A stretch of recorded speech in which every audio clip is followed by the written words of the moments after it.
Hello friends, welcome to economics classes. तो पिछले session में हमने सर्कुलर फ्लो ऑफ इनकम के बारे में देखा था और इस सेशन में हमने देखेंगे कि नेशनल इनकम को क्या होता है, नेशनल इनकम को कैसे कैलकुलेट करते हैं। बहुत सारे जो कंसेप्ट है, जीडीपी का है, एनडीपी का है, जीएनपी का है, एनएनपी का, वो क्या होता है। फिर हम लोग डिप्रिसिएशन क्या होता है, इस सारे के सारे चीज़ को इस सेशन में हम डील करेंगे। ठीक है, चलो सेशन को स्टार्ट करते हैं। सबसे पहले हम देखते हैं कि जीडीपी क्या होता है। देखिए, जीडीपी का मतलब होता है ग्रॉस डोमेस्टिक प्रोडक्ट। सबसे पहले हम एक एक करके समझते हैं कि ग्रॉस क्या होता है। जैसे मैथमेटिक्स में टोटल होता है, तो इकोनॉमिक्स में उस टोटल को हम लोग ग्रॉस बोलते हैं। तो ये ग्रॉस का मतलब है टोटल। ठीक है, डोमेस्टिक मतलब कि जो हमारे जो कंट्री है इसके विद इन जो प्रोडक्शन हो रहा है, जो हमारे कंट्री का जो टेरिटरी है उसके अंदर जो प्रोडक्शन हो रहा है, तो उसको डोमेस्टिक बोलते हैं। ठीक है, लेकिन इकोनॉमिक्स में हम लोग जो टेरिटरी होता है, जियोग्राफिकल टेरिटरी ना होकर हम लोग पॉलिटिकल टेरिटरी देखते हैं। जैसे हमारा जो बाउंड्री है उसको नहीं देखते, कंसिडर करते हैं। जैसे मान लीजिए हमारा जो एम्बेसी है वो कहीं रसिया में है, ठीक है, तो वहाँ पे भी जो भी इनकम होगा वो हमारे देश में कंसीडर किया जाएगा उसको। ठीक है, तो यहाँ डोमेस्टिक का जियोग्राफिकल बाउंड्रीज नहीं है, ये पॉलिटिकल देखते हैं उसको। ठीक है, प्रोडक्ट मतलब जो चीज़ हमें सेटिस्फैक्शन दे, जो हमारे जो नीड्स है उसको फुलफिल करे, वो प्रोडक्ट होता है। ठीक है, तो जो जीडीपी का जो कंसेप्ट है वो सबसे पहले साइमन कजनेट्स के द्वारा दिया गया था। ये एक अमेरिकन इकोनॉमिस्ट है, ठीक है, जिन्होंने 1934 में जीडीपी के कंसेप्ट्स के बारे में बताया था। अब देखते हैं जीडीपी क्या होता है। तो GDP it is the value of all final goods and services produced with in the boundary of a nation during 1 year. इसमें बहुत सारा टर्म है, मैं आपको एक एक करके एक्सप्लेन करता हूँ ताकि आपको आसानी हो समझने में। ठीक है, इसे हम लोग देखा था टाइप्स ऑफ गुड्स के बारे में भी हमने एक वीडियो बना चुके हैं। तो इसमें मैंने बताया था कि फाइनल गुड्स क्या होता है, इंटरमीडिएट गुड्स क्या होते हैं, फिर कंजम्पशन गुड्स क्या होता है, कैपिटल गुड्स क्या होता है। तो जब भी हम जीडीपी को कंसीडर करते हैं तो हम हमेशा फाइनल गुड्स एंड सर्विसेज को लेते हैं। फाइनल गुड्स मतलब कि जिसका जो प्रोडक्शन है वो कंप्लीट हो चुका है, ठीक है, जिसको हम अपने जो नीड्स है उसको फुलफिल करने के लिए यूज कर सकते हैं, वो फाइनल गुड्स हुआ। लाइक जैसे कार हो गया, बिस्किट्स हो गया, जो भी चीज़ है जैसे जिसका जो नेसेसिटी है उसके अकॉर्डिंग। तो जीडीपी में फाइनल गुड्स एंड सर्विसेज को कंसीडर करते हैं। इंटरमीडिएट आएगा नहीं करेंगे। ठीक है, with in the boundaries of a nation, nation के जो बाउंड्री है, ठीक है, उसके अंदर जो एक साल में जो भी फाइनल गुड्स एंड सर्विसेज किसी एक नेशन के बाउंड्री में प्रोड्यूस होता है उसको हम जीडीपी बोलते हैं। लेकिन नेशनल इनकम में जो बाउंड्रीज है वो क्या होगा, पॉलिटिकल बाउंड्री होगा, बाहर के भी हम लोग कंसीडर करेंगे। ठीक है, अब देखिए ये सब कंसेप्ट को समझने से पहले हम को समझना होगा कि डिप्रिसिएशन क्या होता है, एनआईटी क्या होता है, फैक्टर और मार्केट प्राइस क्या होता है, इसके बारे में समझते हैं। देखिए, डेप्रिसिएशन का मतलब होता है कोई भी चीज़ का वैल्यू क्या गिर जाए, ह्यूमन बॉडी को छोड़ के। तो डेप्रिसिएशन का मतलब होता है reducing the fix assets, reducing the value of fix assets. तो वो जो फिक्स एसेट्स का जो वैल्यू है ये किसके कारण गिरेगा, इसका मेन 3 कॉजेज है। पहला है नॉर्मल वियर एंड टियर, मतलब कि कोई भी चीज़ का वैल्यू अपने आप, जैसे आप मोबाइल यूज करते हैं, क्या होता है 1 साल बाद वो यहाँ पे होगा वियर एंड टियर, मतलब कि कोई भी चीज़ में जंग लग गया, ये खराब होने लगा, तो उसका वैल्यू क्या होगा, ऑटोमेटिकली डिक्रीज हो जाएगा। ठीक है, तो मतलब कि कुछ जंग लग गया या फिर किसी और रीजन के कारण उसका वैल्यू घट गया, तो उसको हम वियर एंड टियर बोलते हैं। पैसेज ऑफ टाइम, मतलब जैसे जैसे हम यूज करते हैं तो वैसे वैसे किसी चीज़ का वैल्यू डिक्रीज होता है। जैसे अभी मोबाइल हम खरीदे हैं, ठीक है, 1 साल बाद उसका वैल्यू क्या होगा, डाउन होगा, उसके अगले साल क्या होगा, और डाउन होगा। तो ये भी एक डिप्रिसिएशन का कारण होता है। और तीसरा जो है एक्सपेक्टेड ऑब्सोलिसेंस, इसका मतलब क्या होता है, जब कोई लेटेस्ट कोई टेक्नोलॉजी आती है, जब टेक्नोलॉजी में कोई चेंजेस होता है तो भी वैल्यू जो है पहले वाले गुड्स का वो क्या होता है, डिक्रीज हो जाता है। जैसे आप सपोज करिए कि अभी 4G चल रहा है, आने वाला फ्यूचर में क्या 5G आने वाला है, तो 4G का वैल्यू क्या होगा, ऑटोमेटिकली डाउन हो जाएगा, डिप्रिशिएट हो जाएगा। तो ये है डिप्रिशिएशन का कंसेप्ट। होप कि आपको समझ में आए। डिप्रिशिएशन की और दूसरा भी नाम है कंजम्पशन ऑफ फिक्स कैपिटल बोलते हैं इसको। अक्सर बोर्ड एग्जाम में कंजम्पशन ऑफ फिक्स कैपिटल के ही नाम से पूछता है, डिप्रिशिएशन बहुत कम यूज करता है। ठीक है, अब देखिए जो डिप्रिसिएशन है ना, ये जो है, जो रेट है इसका, वो कौन डिसाइड करता है, the ministry of commerce and industries के द्वारा जो रेट ऑफ डिप्रिसिएशन जो भी गुड्स पे लगेगा वो डिसाइड करता है। समझ में आ गया, कौन डिसाइड करता है, ministry of commerce and industries. ठीक है, अब आते हैं net indirect taxes. Indirect taxes जो होता है, जो गवर्नमेंट है, गवर्नमेंट को हम टैक्स पे करते हैं, तो जो गवर्नमेंट है वो गुड्स एंड सर्विसेज पे टैक्स लगाता है। ठीक है, तो जो टैक्स लगाता है और जो पे करते हैं हम, उसी को बोलते हैं इनडायरेक्ट टैक्सेस। ठीक है, यहाँ पे क्या हो रहा है, प्रोडक्शन ही तो हो रहा है एक तरीके से। ठीक है, तो सरकार उस पर टैक्स लगाता है। और सब्सिडीज का मतलब होता है जब सरकार हमें इकोनॉमिक असिस्टेंस करता है, ठीक है, हमारी मदद करता है, ठीक, तो हम इसको सब्सिडी बोलते हैं। ये इन फॉर्म ऑफ बहुत सारा चीज़ हो सकता है, कैश के फॉर्म में भी हो सकता है, रॉ मटेरियल्स को मान लो सरकार सस्ते दाम में दे रहा है। ठीक है, तो ये सारा का सारा सब्सिडीज के अंडर कंसिडर किया जाता है। अब देखिए कोई भी चीज़ नेट आता है तो इसका मतलब क्या हुआ कि ग्रॉस से उसको माइनस करें। तो मेन क्या है यहाँ पे, जो टैक्सेस से जब हम सब्सिडीज को माइनस करते हैं तो हमें क्या मिलता है, नेट इनडायरेक्ट टैक्सेस। ये सब सारा जो है अभी हम आगे यूज करेंगे। ठीक है, जब कैलकुलेशन, जब नेशनल इनकम का जब कैलकुलेट करने जब आएगा तो ये सब सारे आपको यूजफुल है, इसको आप अच्छे तरीके से समझ लीजिएगा। ठीक है, अब है फैक्टर वर्सेस मार्केट प्राइस। ठीक है, तो फैक्टर प्राइस क्या होता है या फैक्टर कॉस्ट बोलते हैं इसको।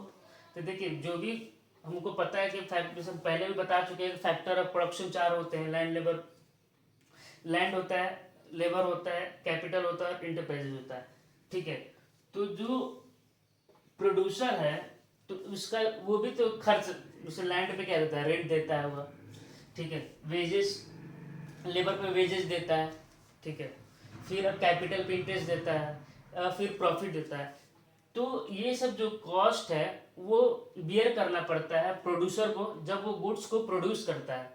ठीक है, तो इसलिए इसको हम बोलते हैं फैक्टर कॉस्ट। जो भी कॉस्ट जो है प्रोडक्शन में, production of factor of production पर जो भी खर्च होता है वो सारा का सारा फैक्टर कॉस्ट में आता है।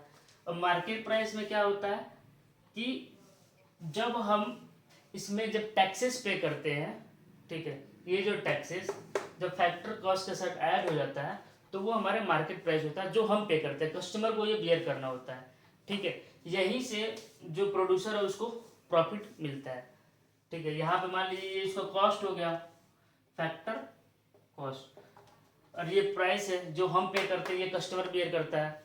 ठीक है, मान लीजिए कोई गुड्स को ये 500 रुपये में हुआ, ठीक है, और 550 रुपये में इसको सेल कर रहा है, तो जो 50 का जो डिफरेंस है वही तो प्रोड्यूसर का प्रॉफिट है, प्रॉफिट फॉर प्रोड्यूसर। ठीक है, तो जब भी हम फैक्टर कॉस्ट को कैलकुलेट करते हैं तो मार्केट प्राइस से हम एनआईटी को डिक्रीज कर देते हैं, मतलब एनआईटी मतलब नेट इनडायरेक्ट टैक्सेस को माइनस कर देते हैं। नेट इनडायरेक्ट टैक्स मतलब IT, indirect tax minus subsidies.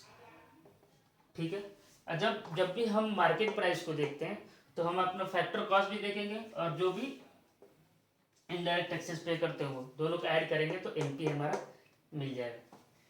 ठीक है, एक और कंसेप्ट है फैक्टर। देखिए जो ओपन इकोनॉमी होता है, 2 टाइप का, ओपन और क्लोज्ड होता है। तो क्लोज मतलब कि वो बाहर से उसको कोई मतलब नहीं है, मतलब रेस्ट ऑफ द वर्ल्ड से जो इकोनॉमी को मतलब नहीं होता वो क्लोज्ड इकोनॉमी होता है। और जो नेशनल इकोनॉमी, जो ओपन इकोनॉमी होता है वो रेस्ट ऑफ द वर्ल्ड से भी ट्रांजेक्शन करते रहता है। तो देखिए बहुत सारे लोग हमारे देश से बाहर जाते हैं, ठीक है, कमाने के लिए, तो वो क्या करते हैं, हमारे यहाँ पैसा भी ट्रांसफर करते होंगे ना, वो जो एनआरआई लोग होते हैं, ठीक है। तो यहीं पे जो net factor income from abroad को कैलकुलेट करते हैं फीफा माइनस फीफा। फीफा मतलब कि फैक्टर इनकम फ्रॉम अब्रॉड, मतलब बाहर से कितना पैसा हमारे पास आया है और हम कितना बाहर पे कर रहे हैं, ठीक है। इसी को जब हम ये दोनों को माइनस करते हैं, जो बाहर से आया और जो हम पे कर रहे हैं, वही हमारा इनकम होगा, ठीक है। अब देखते हैं जो फैक्टर, इसका एग्जांपल क्या है, जैसे प्राइवेट रेमिटेंस, कोई आदमी बाहर रह रहा है, ठीक है, तो इंडियन बाहर रह रहा है, तो वो क्या है, पैसे तो हमारे देश में भी तो ट्रांसफर करते होंगे, तो वो क्या हो जाएगा, फीफा के अंदर आ जाएगा, फैक्टर इनकम फ्रॉम अब्रॉड। अब कोई जो फॉरेनर है वो हमारे यहाँ भी तो काम कर रहे होंगे, वो भी अपने पैसा को बाहर भेज रहे होंगे, तो वो क्या हो जाएगा, factor income paid to abroad हो जाएगा, ठीक है। जो जैसे दूसरा एग्जांपल लेते हैं, इंटरेस्ट ऑन एक्सटर्नल लोन। जो हमारा गवर्नमेंट है वो क्या करता है, बोरिंग करता है, ठीक है, बाहर से पैसा लेता है, WHO है, IMF है, ये सारे इंस्टीट्यूशन से पैसा लेता है, सॉरी वर्ल्ड बैंक है, ठीक है, तो उनसे पैसा लेता है, तो इंटरेस्ट भी पे करता है, तो वो भी जो है फीफा जो पे किया, ठीक है, जो बाहर से आया वो, और जो हम पे किए इंटरेस्ट वो, और हम लोग भी अपने देश के जो पेमेंट जो है वो बाहर किसी को देते हैं, कोई देश को, तो इससे इंटरेस्ट चार्ज करते हैं, तो दोनों को माइनस करेंगे तो हम लोग factor income from abroad calculate करेंगे, ठीक है। होप कि आपको इतना समझ में आया। अब हम देखते हैं कि एनडीपी क्या होता है। एनडीपी का मतलब होता है नेट डोमेस्टिक प्रोडक्ट। कभी कभी कोई चीज़, मान लीजिए हम एग्जाम्पल सुनाते हैं आपको, कि कभी कभी हम कोई भी चीज़ ट्रांसपोर्ट करके मंगाते हैं, तो उसमें से क्या होता है, कुछ कुछ चीज़ टूट जाता है, ठीक है। मान लीजिए 20 बल्ब मंगाए, ठीक है, और 2 बल्ब टूट गया, ठीक, तो अब बचा कितना, 18, यही तो हमारा नेट है, ठीक, यही हमारा नेट है। तो इसी तरह एनडीपी में होता है नेट डोमेस्टिक प्रोडक्ट, मतलब हमारा जो डोमेस्टिक में जो प्रोडक्शन हुआ है वो नेट कितना है, क्योंकि कुछ कुछ क्या होता है, डिप्रिशिएट होता है। देखिए कैसे, इसको याद नहीं करना, मैं आपको समझाता हूँ। देखिए देखिए जीडीपी हमारे पास है, टोटल जो भी फाइनल गुड्स और सर्विसेज प्रोड्यूस हो रहा है एक साल में, उसको ले लिए। अब हमको जीडीपी से एनडीपी पे आना है, ठीक है। पी से पी कैंसिल हो जाएगा, डी से डी कैंसिल हो जाएगा।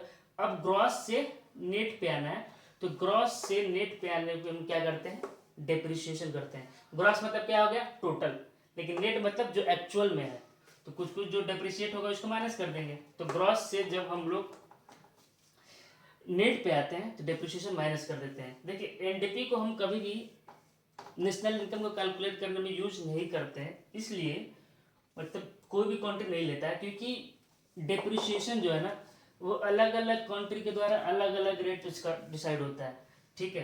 कोई 10% करेगा, कोई 8% करेगा, ठीक। तो डेप्रिसिएशन, इसलिए हम एनडीपी को कंपेयर नहीं कर सकते हैं दूसरे कंट्री के इकोनॉमी से, ठीक है। अब देखते हैं जीएनपी क्या होता है। तो जीएनपी का मतलब होता है ग्रॉस नेशनल प्रोडक्ट, मतलब कि जो जो बाहरी पूरा, मतलब कि जितना टोटल, ग्रॉस मतलब टोटल, नेशनल मतलब कि अभी बताया बाहर से भी जो चीज़ आएगा वो, ठीक है। नेशनल मतलब हम लोग पॉलिटिकल बाउंड्रीज देखेंगे।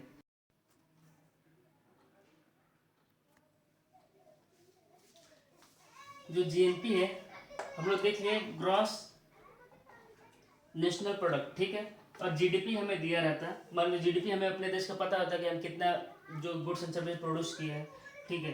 तब क्या करेंगे, पी से पी कैंसिल हो जाएगा, और जब ग्रॉस जो डोमेस्टिक से हमें नेशनल पे आना है, ठीक है, छोटा से बड़े पे जाना, तब क्या करना है, बाहर का इनकम को भी कंसिडर करना पड़ेगा जो फॉरेन से आया हुआ है, तो हम एनएफआईओ को ऐड कर देते हैं। एनएफआईओ मतलब net factor income from abroad को, ठीक है।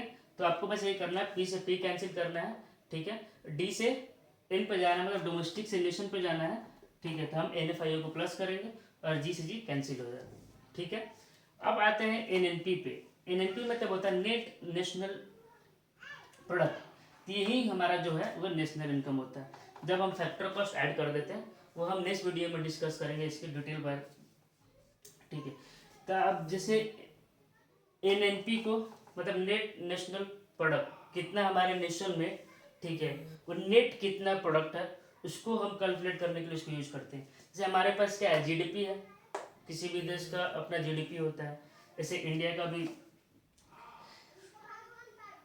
जो 5th सबसे लार्जेस्ट है जीडीपी की कंट्री है, ठीक है, वो बात का टॉपिक है। पर जीडीपी से देखिए अब क्या होगा, पी से पी कैंसिल हो जाएगा। अब डोमेस्टिक से हमें कहाँ जाना है, नेशन पर जाना है। तो डोमेस्टिक से जब नेशन पर जाना है तो NFIA ऊपर बताए प्लस होता है। और जब ग्रॉस से नेट पे जाना है तो क्या होता है, ग्रॉस मतलब टोटल, नेट मतलब जितने एक्चुअल में है, मतलब कि डिप्रिसिएशन को माइनस कर देंगे। ये सब आपको याद करने की ज़रूरत नहीं है, आप इसको बस अच्छे से समझ लीजिए, ठीक है, ताकि आगे जो है नेशनल इनकम को कैसे कैलकुलेट करना है तो उसमें आपको बहुत ही इजीली और बहुत ही हेल्पफुल है। बोर्ड में आपके डेफिनेशन नहीं पूछेगा, आपको न्यूमेरिकल देगा, उसी के अकॉर्डिंग आपको कैलकुलेट करना होता है, ठीक है। होप कि आपको ये वीडियो पसंद आया होगा। और अगर आपको कोई दूसरा टॉपिक पढ़ना है तो कमेंट में आप हमें बता सकते हैं कि कौन सा टॉपिक आपको पढ़ना है, ठीक है। इस वीडियो में बस इतना ही। Thank you so much.